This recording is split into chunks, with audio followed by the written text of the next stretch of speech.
Hey everybody, thanks for joining us today. I'm Mary Beth Weisberg, the Partnership Director at the Minneapolis Downtown Council. Before we get started, just a couple of reminders. The conversation will be recorded and posted on our YouTube channel. As we kick off the program, please feel free to introduce yourself in the chat with your name and company name. And if you have questions you'd like answered by the panelists, actually our presenter, Ron, at the end of the presentation, please use the Q&A function and we'll answer as many of the questions as we can. And if we can't get to them during the program, I typically send them to our presenter and we'll get an email response to you. Today's program is going to include an interactive survey. So there are some instructions up on your screen and I'm going to read those for the folks who are just listening in today. The first step is to get your phone. And the second step is to send a text to this number, 22333. So put that in as if you would a phone number and text the word Minneapolis, then hit send and watch for a message. Stay in the text mode for survey. All responses to questions are via text. Don't hit the hypertext link in the pop-up box. All right, so now that that has been explained, I'd like to introduce our president and CEO of the Minneapolis Downtown Council, Steve Kramer, and he's going to be giving us a few Minneapolis Downtown Council updates. Great. Thank you so much, Mary Beth, and thanks everyone for joining today. This is going to be a very interesting, data-rich and highly interactive experience with Ron from the Federal Reserve here in Minneapolis. So thanks for taking the time. This is our last program of 2020, and as you can see on the screen, you can go to our YouTube channel to see all the virtual programs from this year. I have to say, reflecting on saying the words "the last program of 2020," there's a certain amount of relief in that. I've been saying recently that I'm not sure the last day of 2020 is going to be all that different than the first day of 2021, but the big distinction will be 21 is a year of rebuilding and looking forward, as opposed to kind of ducking and dodging the travails of this year. So very much looking forward to the calendar turning, as I'm sure everyone on the call is. But we are also wrapping up 2020 with a virtual Holodazzle show, which, if you haven't had a chance to tune in, is just outstanding, presented by Comcast, as you can see. So every Thursday between now and Christmas, we'll release a new Holodazzle show and demonstrate what the activities are available for that particular weekend. So please tune in. It's really quite interesting. And I just saw Ann from WCCO join the call. If you look at the weather shot from WCCO, you can see the Holodazzle Yeti in PV Plaza with a beautifully lit PV Plaza. So there is some holiday cheer in downtown this year. And with that, I'm going to now turn it over to Dan Collison to get us into our program, kind of a serious conversation about COVID-19 and the Federal Reserve. So Dan, I'll turn it over to you. Thank you, Steve, and good late morning to everybody. Thank you for joining us. If you're part of the Easttown Business Partnership and the Minneapolis Downtown Council, we're partner organizations. I have the privilege of being shared staff between them, and I'm grateful for the time that you've invested. And if you're watching online afterwards, welcome as well. Just a couple of important announcements about continuation of what Steve was talking about in the virtual reality and for the month of December. The Minneapolis Downtown Council and the Easttown Business Partnership are committed to small and diverse business growth in downtown Minneapolis. The Chameleon Shops is a really interesting public and private nonprofit initiative to accelerate and incubate and advance diverse businesses in retail. And I'm pleased to let you know that while we had hoped to do some COVID-safe, social distance shopping for this season, as with most of Minnesota, we've had to pivot to a virtual reality. And so myself and the team have worked really hard over the last few weeks to mount actually 2 virtual experiences to support and advance these businesses. And one of them you see here with a little bit of a campaign designed by Nika Creative, Reimagine Your Holiday, will be a Chameleon Consortium online buying experience with more than 20 vendors. I think we had 25 business vendors that you can shop and be a part of. The list that you see here is it. It's like a fabulous portal And we'll be sure to make sure that if you're with Easttown or with the Downtown Council, you'll get information on this. This is online. It's an active linked portal so that each one of these businesses, you can link through and shop directly from their websites. And we provided grants to businesses that didn't have websites. So now they have websites where they can do e-commerce. And so I'm so pleased to let you know, from soaps to spices to black art to cookies that are social enterprise focused to candles. It's a wonderful market and a great way to support local and diverse businesses. And if you go to the next slide, I also am pleased to let you know that we've partnered with the Rojo Collective, which is a collective of Black artists. And again, they were going to be IDS Center. We had to cancel. We have built a website where you can now go online and there'll be information happening, flowing out to you in the next few days. If you go to the next screen, you can even see some of the artists, some of their work. Some of their work is very high end. It's even featured at Martin Patrick 3 in the North Loop. A lot of it is innovative and interesting. If you go to the next slide, you can see just a variety by women and men, different ages. There's also some gift product that's available.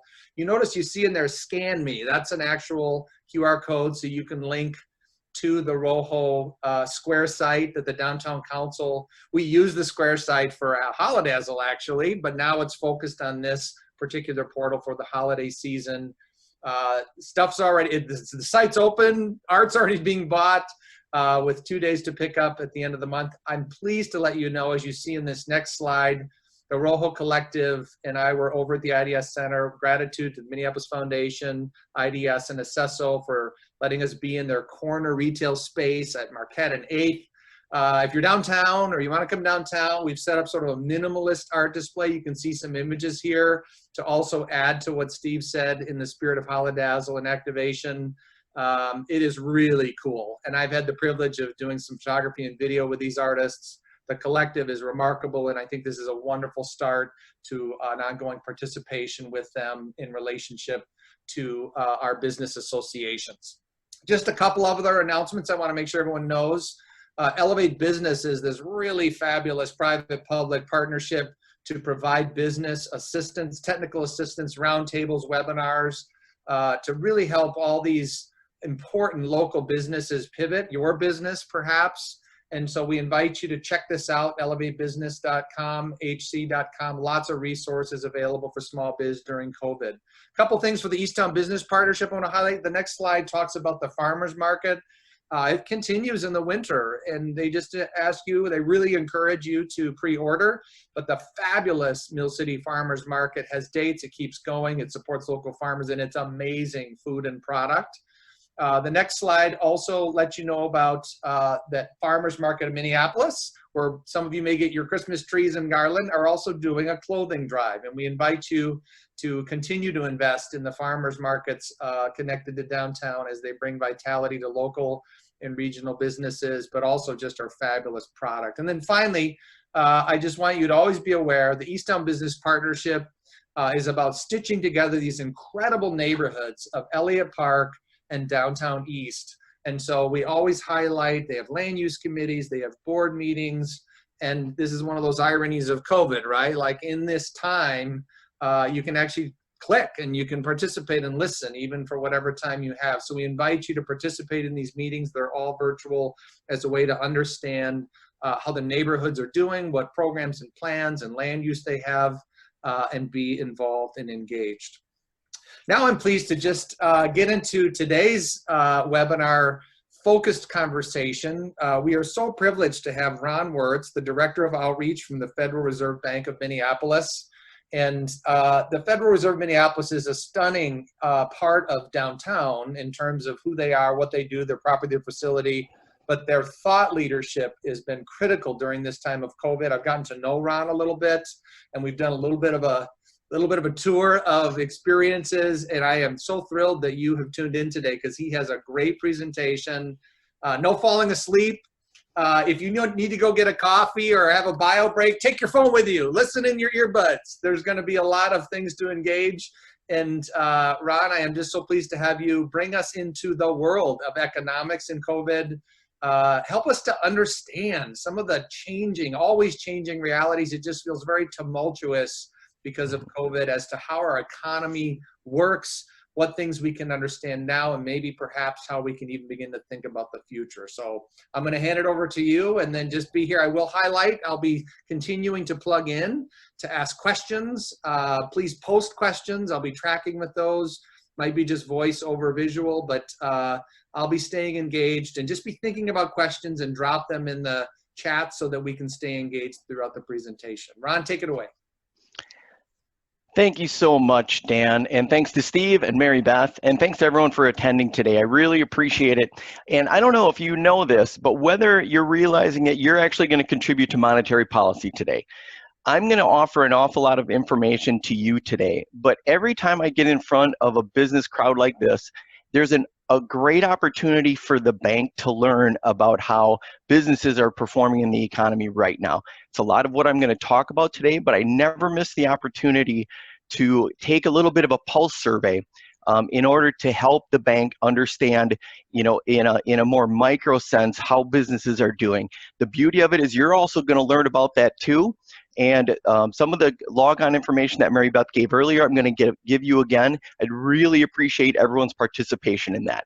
So before I get started too much, I need to give you my disclaimer that the views expressed here are mine and not necessarily those of the Federal Reserve Bank of Minneapolis or the Federal Reserve System. So real quickly, for those that maybe aren't that familiar with the Federal Reserve, it's something that's talked about a lot, but maybe you don't know a lot about it. The quickest civics lesson you'll ever get on the Federal Reserve. So the Federal Reserve has 12 district banks located across the country. This was set up in 1913. There's the Board of Governors that's also in Washington, D.C. And there's really three main functions of the Federal Reserve System. Maybe help you give a little context for some of what I do and what I'm going to talk about. The first is that we supervise and regulate banks. Not all banks, actually only a fairly small subset, but all the big ones. All the really big bank holding companies like JP Morgan, Wells Fargo, things like that, banks like that. We also offer financial services. So if you happen to get, say, a direct deposit for your pay stub, we're an entity that essentially clears that payment to make sure that the entity paying actually has the money in their account to pay that. We're also a lender of last resort. So when the economy goes into a little bit of financial tumult, that there's somebody there that can help liquidity, we're that. And then the place where I reside, and I think the thing that brings this event out is that we're involved in monetary policy. Most of you know that as interest rate setting via the Federal Open Market Committee. That's the thing that's very often in the news. And I just want to point out, maybe something if folks want more information, we can talk about it in the Q&A. But when we decide to change or reconsider monetary policy in our current stance, we're really after two things, this dual mandate that Congress gave us. So when we decide to change monetary policy in any number of different levers, we're trying to create an environment that has stable prices for businesses, and we're looking to maximize employment. Without going into a lot of detail, that's really how we're thinking about the economy, and I'll offer some information along those lines. So what am I going to talk about today specifically? First, I want to give you a little context for the data challenge and the need for better real-time information in this pandemic. I'm going to tell you about who's affected and to what extent. I'm going to mostly talk about firms and workers, and I'm going to do that through some survey work that we've been doing. I'm also going to give you a little bit of traditional data and some new data that the Minneapolis Fed's been working on to get a better real-time sense for how conditions are. At the end, I'm going to talk more about consumer sentiment, and I'm going to talk about your consumer sentiment, as a matter of fact, and how it relates to the COVID environment right now and how that influences our outlook going forward. As has been mentioned, there's going to be an interactive survey interspersed with this presentation. So I hope you have your phone. We're going to go through that login process one more time for those that came in late. In general, I'm going to present you with an awful lot of information, but I'm going to keep things moving. So try to focus on the big picture here. Don't try to get too invested in any individual chart. I'll be sharing this PowerPoint with Easttown and with Minneapolis Downtown Council. They'll be able to share it with you afterwards. So the login for interactive survey, again, this is your ability to kind of tell us what's going on. This is your chance to really have some input into monetary policy. The beauty is that you're not only going to give me information, you're going to give the entire group that's watching information. So as a group, we're going to learn. So in terms of the steps, you should have your phone. Send a text, as Mary Beth mentioned, to the person that is 22333. Pretend that's your mom, your dad, one of your kids. And you're going to text the word Minneapolis. If it capitalizes, that's just fine. And then once you've typed that word, hit send. And you're going to watch for a little pop-up box that says you've been logged into a survey. Make sure you stay in the text mode. Some people want to hit that hypertext link in that pop-up box. Don't do that. Just stay in text mode. And because most of the questions are multiple choice, you'll just hit a letter and then hit send. If those step 2 and step 3 could be maybe put in the chat box, I'm going to move forward so we can use our time as best as possible. And I should also mention, I'm really happy to get questions as I go. So if anyone has questions, there'll be some time for me to take them when we do survey questions, but I'm happy to take them at any point they pop up. So first I want to tell you about how we're not measuring the COVID economy very well right now. So previous to the pandemic, this would be a slide I would typically start out with. So I'll start out with you. But what here I'm going to do is I'm going to show you some of the pitfalls of this. So gross domestic product is kind of our base measure for how the economy is doing. And here you see the black line is the US, and Minnesota is always the red line where I present some state and national data. And what you see from the national perspective is we're all familiar with the very big drop in Q2 and then the bounce back in Q3. Now the problem is that only takes us up to September. And that's a lifetime in terms of the pandemic. Even just not having 2 months worth of data, many things we think have changed since then. In terms of state level data, it's even worse. We only have data through the second quarter, so we still don't know exactly how each state did in the third quarter when the nation as a whole was bouncing back. If you want to go to an even narrower perspective, if you just wanted information on the Twin Cities, really the engine of the state of Minnesota, we only have data through 2019. Okay, so there's really a much greater need for real-time information in this environment because a lot of the data that we used to depend on is really time-lagged. Right now, what I would say too is in terms of thinking about both the deep drop and the bounce back, the way we're thinking about it more is to essentially even those out and take from pre-pandemic to the current point now. And even if you just think about it in that sense, we're still roughly about the same as the deepest part of the trough in the Great Recession. So we really do still think there's this kind of COVID mindset that we don't really expect Q4 to continue like Q3 was, okay? That we're really kind of settling that those two have kind of evened themselves, but we're still kind of in negative territory. I'll explain more about that in a bit. How are we going to get better measures of the COVID environment? One of the things that we've decided to do is we are really going to make a heavy push into talking to businesses like yours. We're doing a lot more surveys, and 2 of which I'm going to describe more to. So we're doing a general business survey. I run this through roughly about 35 partnering organizations that send a survey out to their members. A lot of chambers of commerce, economic development organizations. They send out to their contacts. We got roughly 600 responses to our most recent survey in early October.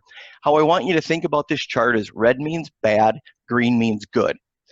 And we asked businesses to essentially compare their most recent third quarter, so July, August, September, to 3 different time periods. The same period last year, the previous quarter, quarter 2 of this year during the pandemic, and then the upcoming fourth quarter.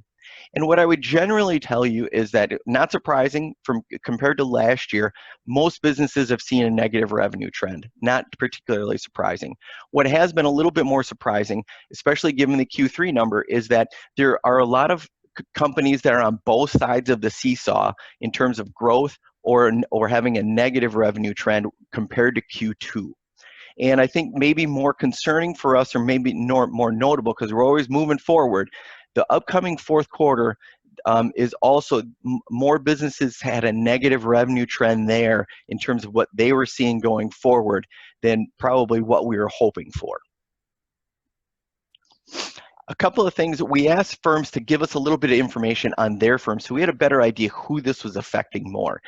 And size, more than probably any particular firm trait, we're seeing size seems to matter, especially over time. These results have really held very steadily.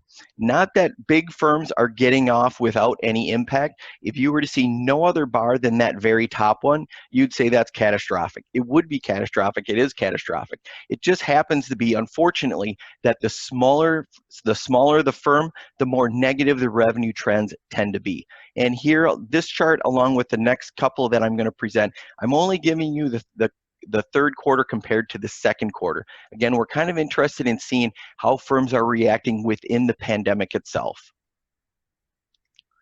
We also asked firms to identify their sector. And the good news, if you can call it that, is that some of the sectors that were hurt early in the pandemic, so your bars and restaurants, healthcare also saw very significant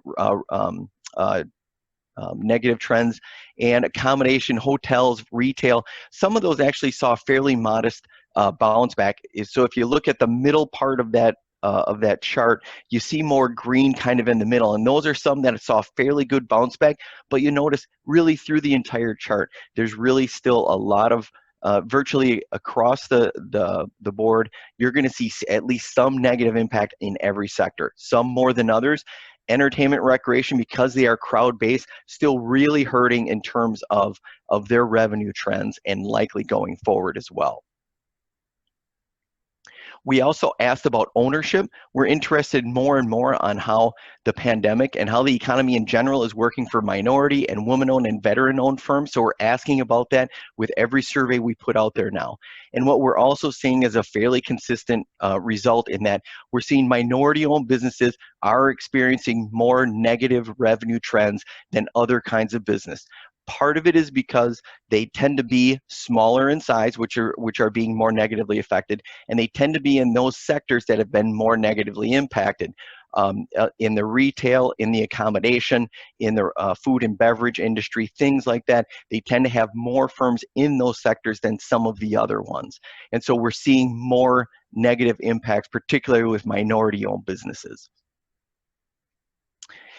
The other thing we're hearing from businesses very, very regularly is that it's not just a matter of customer demand. In this environment, businesses are really forced, and you all are experiencing this, where you're just hearing about an awful lot of problems aside from customer demand. We know that there are daycare issues. We know that there are added expenses related to COVID and COVID sanitation. The whole work from home thing can be problematic for some workers. We know some businesses are short of labor. We also know, particularly like in the construction industry, we're hearing about an awful lot of supply chain problems. So aside from the fact that businesses might be looking, hoping for more customers, that's only part of the problem that they're experiencing in this environment. So I also want to tell you about a survey we do in construction, because we really find that construction is one of those bellwether sectors that we pay a lot of attention to, because if you think about the nature of construction, whether you're going to build a new house or whether you're going to build a 50-story office tower, it's really a bet on the future and whether or not you're going to be able to pay for that building going forward. So we pay a lot of attention to the sector, and we get some data that helps give us some indicators on what's happening. So the data from Dodge Data and Analytics shows that we were seeing a really positive trend into the end of last year, from 2019 to early 2020. And then as you see towards the right portion of the chart, what you're seeing is that effect of the pandemic. That we're not seeing a free fall. It really is more of a tumble. We heard of very full pipelines heading into 2020, and what we've seen is that there's been a fair number of cancellations.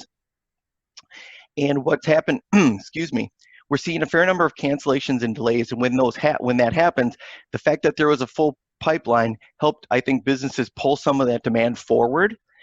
The problem now is that we think we're likely seeing a pipeline that is starting to leak a little bit. But in general, in terms of cancellations and delays, we're seeing it both in public and private projects, a little bit more so in private projects though. And again, I should have mentioned too, we did this survey in very late October, and most of the responses that we got on this survey were from the Twin Cities. The other thing we're very interested in knowing is about the future. And so we asked them about their requests for proposals, essentially those projects that are out for bid right now. And we asked them to compare current, in other words, late October levels with July levels in terms of what they were seeing for requests for proposals. And what I would say here is the picture is fairly consistent. It hasn't changed a lot since July, but what we're seeing is a constricting request for proposal pipeline, particularly with public projects right now. I think the recently passed bonding bill for the state of Minnesota hopefully will change this when we do the survey again in the early part of 2021. But for right now, we're hearing pretty persistently that there's some concern for year-end work and into 2021. So I've told you a little bit about what we've seen and what we've heard from businesses in the recent month or so. So now I'm interested, this is that opportunity for you to tell us how things have been happening at your business.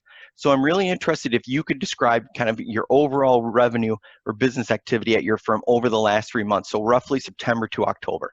All you have to do is hit a letter that corresponds and hit send, and as the first answer showed up, we'll start seeing results populate. And Dan, if there are any questions, now is a great opportunity for me to tackle any questions that have come into the chat box. Yeah, so I'll kick that off. Well, there was one question about someone who works for a public institution and was wondering if they were going to be publicly known if they participated. And I said that all you were getting is individual data with no names. That is correct. I get no names, no phone numbers, no anything. Okay. The other thing that a couple clarification items when you had some of those graphs. When you say under the construction slide, non-building, is that like road and transit infrastructure construction? Is it like landscape and parks? Like, what is the non-building part of that graph? Yeah, that is mostly like a heavy infrastructure. So that would be, roads, utility, things like that are, I hate to say it, non-building. So it likely would include, a lot of things like landscaping. I don't know, all of the different kinds. There's a little overlap, I think, with some of the categories. But again, when you think about construction, generally what they would call vertical, or I'm sorry, not vertical, horizontal. So if it's on the ground, that's non-building. Great. I have okay, a few so other things, before the next question, though, I'm going to move to my next question here so we can get two things done at one time. So I've asked you about recent business, and it looks like it's more on the negative side, unfortunately. Now tell me about what future business looks like for you. Okay, and Dan, while we're doing this, I'll take that next question. So just another clarification. You had noted that retail as a category and a sector was up. I mean, I can imagine that's largely like the big box retailers who continue to fuel people who are working and living at home and still doing life. But, there's lots of different sort of breakouts in retail, like lifestyle. Obviously, we don't include restaurants and bars. That sort of falls into the event. But do you have any comment as to like, I mean, there's like clothing stores, there's furniture stores. Like, do we have any sub-allocators or sub-aggregates of that?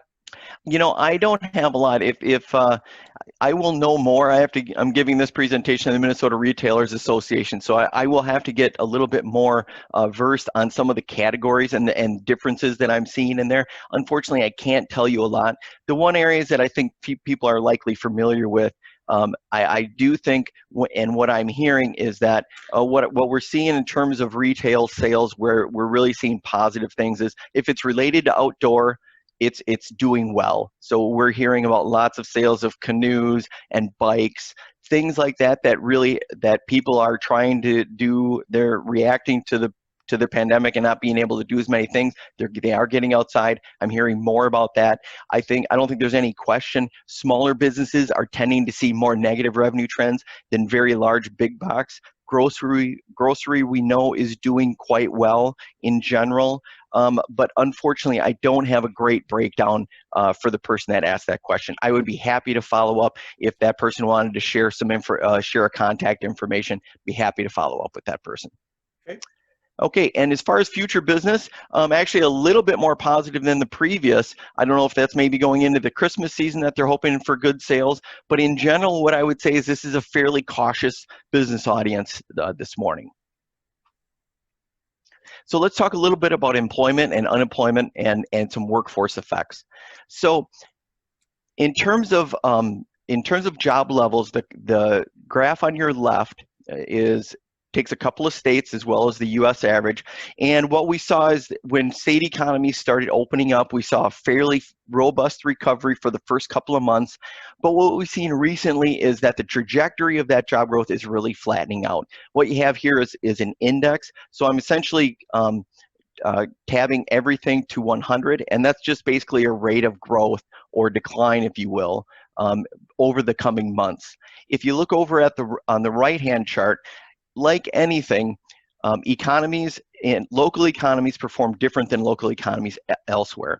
And so I thought it would be interesting to look at the 5 metropolitan statistical areas in the state. There are 5 of them, and you can see that each one is experiencing this in a little bit different fashion in terms of total employment.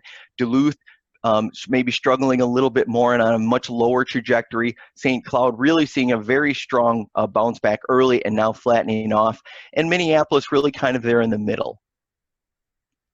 In terms of job supply, what we are seeing, the good news here is that we're seeing job postings rebound slowly. And before I go on more, I want to make a note of the upper right-hand little graphic there. So we've gone ahead and we've realized that the Minneapolis Fed needs to get a lot more sophisticated information to really try to track the pandemic in real time. And we've done that. We're still going to be doing a lot more, but we've decided that if it's information that's useful to us, it's information that's probably useful to businesses and the general public. So we've built a COVID-19 dashboard. So if you just Google COVID-19 dashboard Minneapolis Fed, you're going to find that, or you can go to our web link that I offer right there. There's an awful lot of information that I think you'd find useful if you find charts like this one useful. Basically, what this shows is that since we lost about 40% of job postings at the trough of the pandemic, we've seen fairly slow but steady improvements in job postings. Minnesota here being the very bottom line. So we're not doing as well as some other states or the national average, but we are improving slowly. We're even starting to hear about some labor tightness. In terms of unemployment, there's more here than I probably have time to discuss. But generally, I think everyone's familiar with the really huge spike in unemployment in April. Okay, and really a very, very steady decline in that unemployment rate. And now we're at 4.6% in Minnesota in October. The one thing I would tell you is that the data systems that we have, I would say, have also experienced a little bit of shock in terms of trying to track this in real time. And I still think there's some labor market anomalies that are out there that I would take current unemployment rates with a little bit of grain of salt. And the reason I say that is from August to October, we saw unemployment go from a little bit over 7% to 4.6%. That's a huge decline in 2 months. But the Department of Employment and Economic Development has told us that the majority of that reduction is actually the result of falling labor force participation rates. Labor force participation being you're either employed or looking for work, and the percentage of people working age that are doing one of those 2 things is dropping. Why does that matter? Without going into too much detail, before the pandemic, we were in a very long-term decline in terms of labor force participation. The good news right before the pandemic, say roughly 2018 into 2019, we were starting to see some evidence that potentially, especially in Minnesota, I apologize here, Minnesota is the very top line here. We were of the impression that labor force participation rates might be pivoting higher. Well, then the pandemic happened, and what I would say right now is that the data on labor force participation is pretty noisy. If you notice, the Minnesota trend right now is steeply down. If you look at Wisconsin, it was down and has popped back up higher than it was pre-pandemic. I don't know which one of those is right. I'm inclined to think both of them are in the process of evening out. What I hope is that they even out somewhere close to where they were pre-pandemic. It's something we're watching very, very closely, because once labor force participation tends to drop, it tends not to go higher very quickly. Pandemic obviously may be a different situation, given that we saw very significant and steep decline initially in the early part of the pandemic. The other thing I pay a lot of attention to are unemployment insurance claims.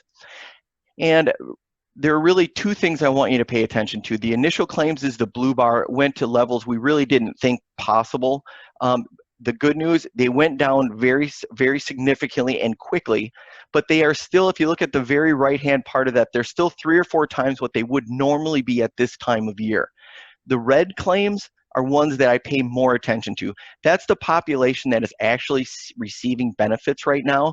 And the green and purple bars are those that are additional benefits that are being paid out via the CARES Act. I only have data through the end of September. That's why those bars end there. But I just want to point out that the levels of continuing claims are significantly higher than what they were during the Great Recession, despite the fact that we have unemployment that is significantly lower right now than what they were in the Great Recession. And again, this chart, for those that are interested, probably better to take a longer look at your leisure. The other thing that I wanted to mention in terms of effects on workforce is that we've seen through the initial unemployment insurance claims that there's a lot of disparities by education and gender and race ethnicity. So the chart on the right, basically this is a share of that particular labor pool. So the chart on the right basically says that the chart on the left basically says that 50% of those with a high school diploma or less have applied for unemployment insurance. Now, that doesn't take into consideration that some may have applied more than once, so there's some noise to that data, but the overall trend here is that by education, if you have less education, you've been much more negatively harmed by the pandemic. The exact same with race and ethnicity. The total black labor force of that population, 50% have applied for unemployment insurance. Now, I think we're finally starting to realize a lot of the institutional barriers and the racism that kind of is embedded in our economy that creates some of these outcomes. It's going to be a long time, I think, hopefully not a long time. I think we're finally starting to realize the problem. Our hope, and I think the spotlight on a lot of matters related to this from the Minneapolis Fed, something I'm happy to talk more about at the end. I think we're finally starting to realize that we need dramatic action in this if we're expecting anything to change, which is really more a matter not only about social equity, it's about creating a better economy, a faster growing economy, which is going to benefit everybody. Okay, survey time again. So I've told you a lot about businesses and about workers. I'm interested in what you have to say about businesses, about workers, and also about wages. So what has happened to staffing at your firm? We pay a lot of attention to employment. As I mentioned about that dual income, the dual mandate that the Minneapolis Fed has and the Federal Reserve System has. We really want to maximize employment. We're wondering if you're able to during this difficult time. So Ron, while we're waiting for responses, a question that was actually from before, it actually is a nice little bridge to where you were just touching though. Okay. And the question is, can the Fed Reserve, or does the Fed Reserve provide support explicitly for BIPOC lead businesses, especially those in the Lake Street and West Broadway corridors? And I think, you know, maybe you can just speak to that in regards to all facets, whether that's business performance or labor or even what we're talking about. Unfortunately, the tools that the Federal Reserve System has are much broader. So we're basically a kind of a financial backstop. So we don't do actually any lending directly. We tend to have some kind of liquidity help, and more for much larger programs. Like the PPP program was something that was very unique to the Fed. So we are getting into new kinds of monetary policy tools all the time. And I think we are talking more, and I know for a fact, we're doing a lot of, we're trying to educate policymakers on exactly those kinds of programs to make sure that resources are getting to those businesses that really need help, but we're not set up to do actual direct lending, particularly on a small localized level. The other quick question, I know you're almost done with the survey, but it relates to labor, is when you mentioned the comment that labor might be tightening, quote unquote, what companies or what sectors might that be particularly focused on? Construction, I heard it way, it really was their number one issue before the pandemic. And I think because they've managed to stay largely busy pulling some of that demand forward, and because there are lots of kind of on-site issues that have to be dealt with, there can be quarantines, things like that. A lot of construction businesses are still looking for labor. It's probably the area that I see the most labor demand, the most consistent labor demand. And they are having a lot of trouble finding labor. I think other areas that we hear about labor shortages are in those places, particularly in healthcare, as well as any kind of frontline workers, whether it be in retail at big box stores or grocery stores, things like that, where there might be exposure issues. There might also be, frankly, less willingness among those that are not employed to taking those jobs. So they're going to have to work harder looking for labor. So in terms of workforce, it looks like maybe we're a little bit lower on the expectation level. And here also going forward, although this seems to be relatively balanced, particularly if you go back to the revenue question, I expected this to be a little bit more negative. I attribute this, and I see this occasionally, I attribute this a little bit, I think businesses really understand that once you get rid of workers, you might not get them back. And so many businesses, I hear this from construction firms, so many businesses worked so hard to get a good workforce that they are really doing everything they can to hold on to those workers. And in this environment, I know it's very, very tough. So I applaud those that can and understand those that can't, frankly. What about wages? So we're really interested in wages because they tend to give us some signal about inflation, which the Fed is very, very interested in.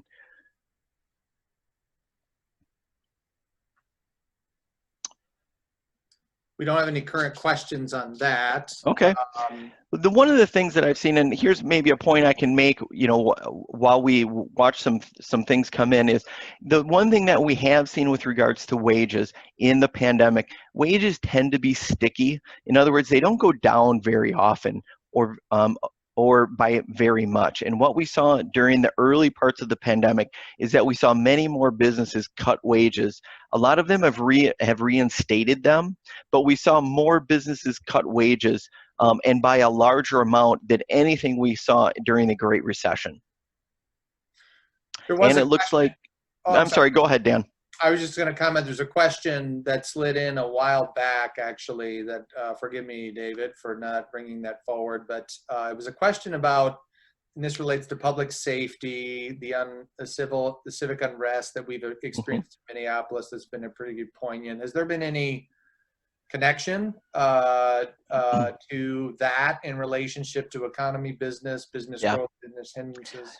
We don't. I think the problem with a lot of that is that it takes time to do that kind of deep and very intricate research. I don't think we know exactly. The one thing that I would tell you, though, is that for most of the real-time data that we get on consumer habits, we tend to see Minneapolis being significantly lower or notably lower than what state trends tend to be. And I would attribute that partially, is about the best way I could put it, partially to what's happening, to what some of the security concerns, to some of the unrest that's happened in Minneapolis. How much of it is really hard to know. That probably won't get answered months or years from now until we get much better, more intricate data to really try to tease some of that out. So that's recent wages. If we can move forward, I'm really interested in hearing about what you see in future wages. We probably pay more attention to this about expectations because inflation really is an expectation thing. We can measure it after the fact, but we really, from a monetary policy, we really like to know where the train's going.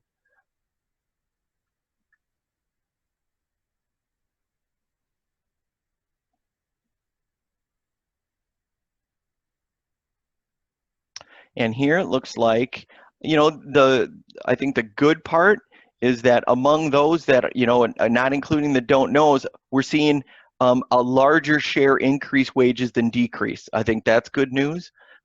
But again, little or no change, I see that a fair amount. I think under this circumstance, I think businesses are just trying to get through, and that makes a lot of sense to me. I will also comment, there was a comment, Ron, that from Catholic Charities, Karina, that standard staff position, right, are frozen, but at that hazard pay frontline workers, Right. they've seen an increase. Interestingly, I saw on LinkedIn, like Caribou or Starbucks, one of the large coffee companies, like, we're giving all of our employees a 10% raise. And so do you see that as a trend, like frontline workers sort of being helped out, incentivized? Yeah, to sort of ameliorate we do hear a fair amount about that. Unfortunately, wage data is among the worst that's out there. It's why I really like to ask my crowds that I'm in front of about what's happening. But we do hear a lot about whether it be sign-on bonuses or temporary pay increases, things like that, some of which have been made permanent with some companies. So I don't think there's any question, especially in those businesses that are doing okay, but need labor and can't find it, you're starting to see that's where we are hearing about more wage pressure. So really quickly, I want to get to a couple other things. So I'm going to go very quickly over a couple of slides. Generally speaking, what we've heard is that from a solvency standpoint, we hear that things are improving. Earlier, when we were doing these surveys, we were hearing that maybe as many as 3 in 10 firms couldn't make it more than 3 months under the current conditions. We're seeing those levels improve, and that's good news. Still a very significant number if you were to compare it to pre-pandemic, but in general, we're moving in the right direction. What I'd like to do now is just kind of give you a little bit of a COVID timeline to kind of give you an idea of how we think about outlook. So in April, we saw the big plunge, and then May, June, July, we started to see some bounce back, mostly due to the federal stimulus and the fact that state economies were starting to reopen. Since then, what we're seeing, how we're reading it, is that we're seeing a lot of overall activity. A lot of mixed overall activity. And some sectors appear to be doing better than others, as we've discussed a little bit.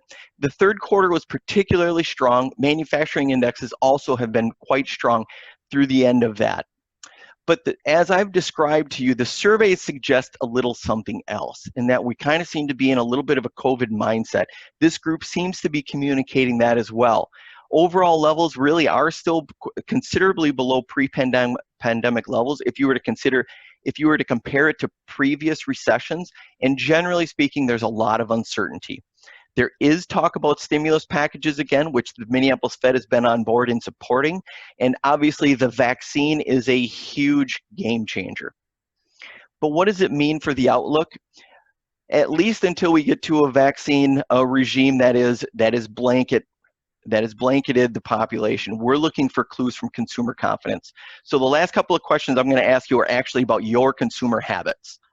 So I'm wondering if you can tell me about your current public activity or mobility as a consumer. How out and about are you right now compared to pre-pandemic? Are you at or above, slightly below, moderately below?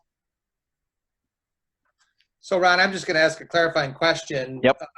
Especially when you say mobility levels as a consumer. I mean, like, we're now in this, like, don't go to restaurants mode again, except Right. takeout. Right. But money is being spent, you know. Is very, okay. The only thing I can say is, Dan, is wait for it. Okay. I'm not great at waiting for it. Okay, so I think here, I'm going to move forward because I think we see the general trend here. Folks are well below their pre-pandemic levels in terms of kind of being out and about. Not surprising given the recent restrictions put on by Governor Walz. Okay, now what about consumer spending? Mobility is not the same as spending. Everybody knows there are lots of ways to still spend money even if you never leave your house. So tell me about your pandemic spending level compared to pre-pandemic.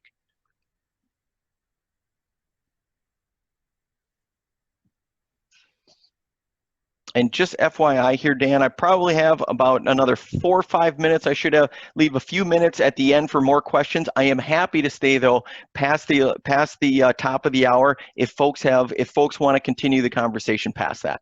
No, But generally speaking here, consumer spending, while there's roughly a third of you that are at or above pre-pandemic, that means 2/3 of us are below that level. In the interest of time, I'm gonna move forward on that. I might come back to it in the Q&A, but I'm interested. So what I hear from in a lot of comments from surveys is, well, if we just opened up the economy, then we'd be doing better. So I'm curious regarding your response to that. So if we did open up the economy, we took all of the recent restrictions away, even the recent ones and all of the ones before that, if we took away social distancing and any other restrictions on crowds, how would that change your mobility and particularly your spending?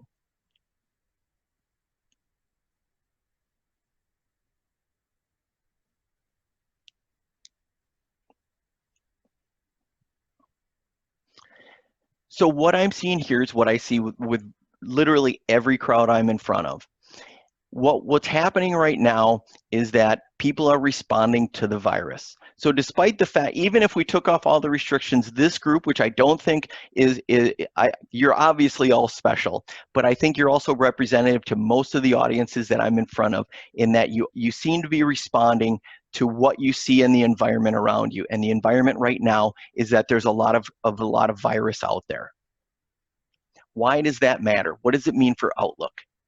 So my bank president, Neil Kashkari, has been pretty adamant about the fact that the recovery is likely to be consumer driven. I agree with that wholeheartedly. And it's going to be connected to some degree to infection and mortality trends. The other thing we're hearing is that there are lots of problems that businesses are experiencing as a result of increasing virus infection rates. There's trouble with job matching. We're hearing about more daycare supply issues. Kids are doing more K-12 virtual school, which requires parents at home. There's quarantine workers, supply chain problems, all of those kinds of things. The base for a strong recovery, even with the virus around the corner, is going to be what we do between now and then. If we don't do the right things, and I'm not going to tell you that I know what the right things are, but if we fail to control the virus, we're simply going to have a longer, slower recovery. We're trying to pay more attention to what's happening to COVID, to data that we can see in terms of consumer trends. Real quickly, these two charts, I think most are at least vaguely familiar. We're seeing very strong upward trends in COVID infection rates. We're starting to see some maybe come down a little bit, but they're still very elevated. We're seeing the same thing in terms of hospitalizations and ICU admits. What is that doing to consumer activity? We look at a lot of Google mobility reports and other kinds of real-time cell phone and other data. We're generally seeing that consumers are responding with their pocketbooks and with their mobility levels, that they're generally going down. They're not going down as fast as trends are going up, but they are nonetheless correlated. If you look at the right chart, the change in seated diners, this is actually before Governor Walz put in the new restrictions. We are already seeing a very notable downward trend in Minnesota and Wisconsin, and particularly Minneapolis, and more so than compared to the US. So we know that there's a lot of debate. You can't get away from the debate about healthcare and economic policy, about virus policy and the economy. But we know that consumer spending makes up about 2/3 of the economy. And we've also seen very clear evidence that consumers are influenced both from a good and a bad sense by the degree of control and containment of the virus. And businesses are also being affected. So controlling the virus to us is an economic truism. It's not a political one.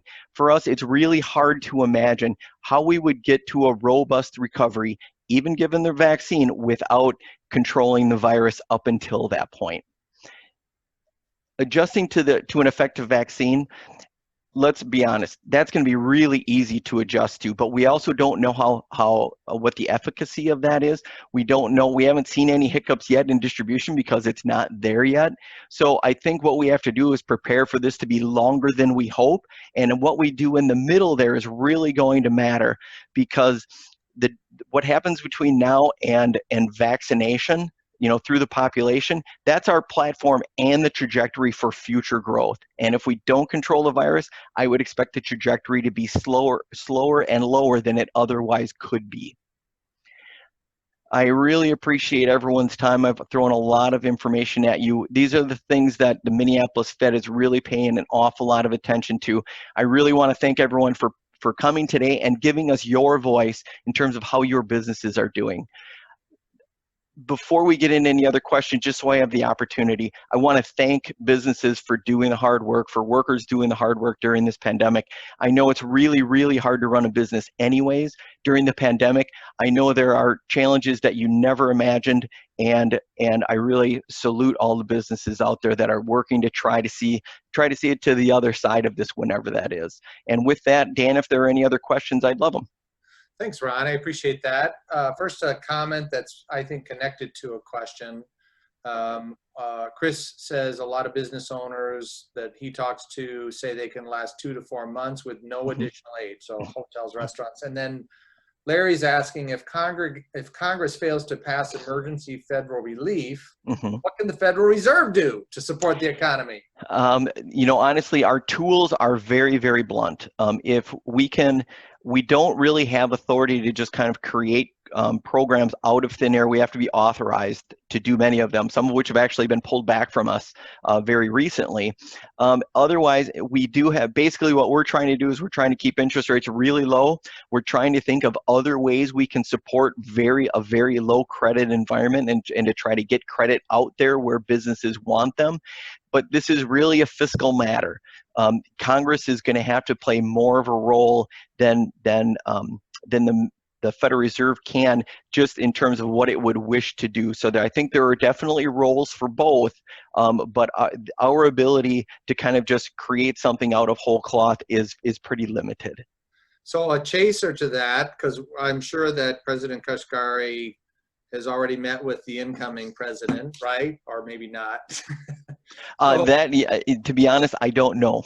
I don't have Neil's schedule. I'm sure that you have President-elect Biden's cell phone yourself. Like, what's the inside track here as to how the new administration may address this and how quickly, and how might this changeover of federal and executive leadership lead to or not lead to more federal relief aid? I don't have any particular insights that most of your audience would, because I don't have any bat phone to the new administration. I read the news. I think all of you do. I think there's talk about another federal stimulus plan. Whether or not that gets through, we're certainly watching and we're supportive of. So we do definitely have some opinions about what can and should happen. But again, those are things that are being talked about in circles that I don't have access to. All right. Well, Ron, it is 11:59. I don't see any other questions or comments in the chat, and so I think we can wrap up and be done on time today. Thank you for your leadership in the community, for this wonderful presentation and engaging presentation. And we will send this out to everybody, including the results from those who participated in the survey. And thank you to everybody who registered and participated. Thank you to everyone who's watching this on the YouTube feed afterward and is engaged as well. We are grateful to have the Minneapolis Federal Reserve as a part of the downtown fabric, as a part of our larger imagination for public and private development of our community, our city, our state, county, and ultimately the country. And so, Ron, thank you. And to everyone else, on behalf of Steve Kramer, all of our staff for the Easttown Business Partnership and the Minneapolis Downtown Council, we are grateful that you joined us today. We wish you very well as we come into this last part of 2020, and as we begin 2021, both the Easttown Business Partnership and the Minneapolis Downtown Council will be providing an array of ongoing programming, and looking forward to the moment where we can perhaps begin some safe hybrid types of gatherings and webinars, and then eventually being fully in person, maybe with webinar as only the necessary side option for those of you who are traveling. So Ron, thank you again, and thank you everyone else for tuning in. Have a wonderful rest of the week, and let's stay in touch. Thanks, everyone. Have a great day.